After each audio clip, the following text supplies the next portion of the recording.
السلام علیکم۔ ایک دفعہ کا ذکر ہے کہ کسی گاؤں میں ایک سوال رکھا گیا کہ جنت میں کس مذہب کے لوگ داخل کیے جائیں گے، یہودی، عیسائی یا پھر مسلمان۔ اس سوال کے جواب کے لیے تینوں مذہب کے علماء کو مدعو کیا گیا۔ مسلمانوں کی طرف سے بڑے عالم امام محمد عبدہ، عیسائیوں کی طرف سے ایک بڑے پادری اور یہودیوں کی طرف سے ایک بڑے رابی کو بلا کر ان کے سامنے یہی سوال رکھا گیا کہ جنت میں کون جائے گا، یہودی، عیسائی یا پھر مسلمان۔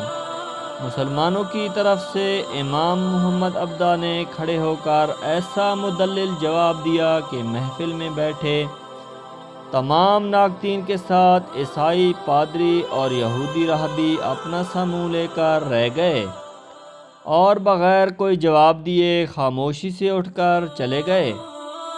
آپ کا جواب مختصر، جامع، معقولیت سے بھرپور، ادب و احترام کے ساتھ رواداری کی عمدہ مثال اور حکمت و دانائی کا مرقع تھا۔ ان کے جواب نے سارے مسلمانوں کے ہونٹوں پر مسکراہٹ بکھیر دی اور یہ بات ہمیشہ کے لیے بند ہو گئی۔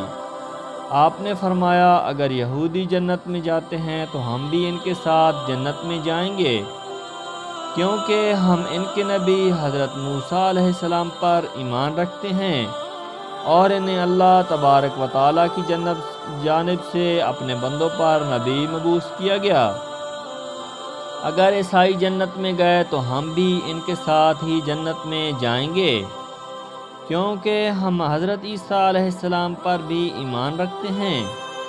اللہ تعالیٰ نے انہیں اپنی مخلوق کی رہبری اور ہدایت کے لیے نبی مبعوث کیا۔ لیکن اگر ہم مسلمان جنت میں گئے تو ہم صرف اللہ عز و جل کی رحمت کے ساتھ اکیلے ہی جنت میں جائیں گے، ہمارے ساتھ کوئی یہودی اور کوئی عیسائی نہیں جائے گا، کیونکہ انہوں نے ہمارے نبی حضرت محمد مصطفیٰ صلی اللہ علیہ وآلہ وسلم کو نہیں مانا اور نہ ہی ان پر ایمان لائے ہیں۔ پیارے دوستو، کتنی بڑی بابرکت اور کتنی خوشی و مسرت کی بات ہے کہ ہم اپنے پیارے نبی حضرت محمد مصطفیٰ صلی اللہ علیہ وآلہ وسلم کے امتی ہیں، اور بے شک قیامت والے دن ہمارے پیارے آقا، ہمارے پیارے نبی حضرت محمد مصطفیٰ صلی اللہ علیہ وآلہ وسلم ہماری سفارش فرمائیں گے، جس دن نبی بھی نفسا نفسی بول رہے ہوں گے۔ پیارے دوستو، کیسی لگی میری آج کی یہ ویڈیو؟ اسی طرح اچھی اور پیاری سی ویڈیوز دیکھنے کے لیے میرے چینل کو سبسکرائب کر دیں اور ویڈیو کو لائک اور شیئر کر دیں۔ اللہ حافظ۔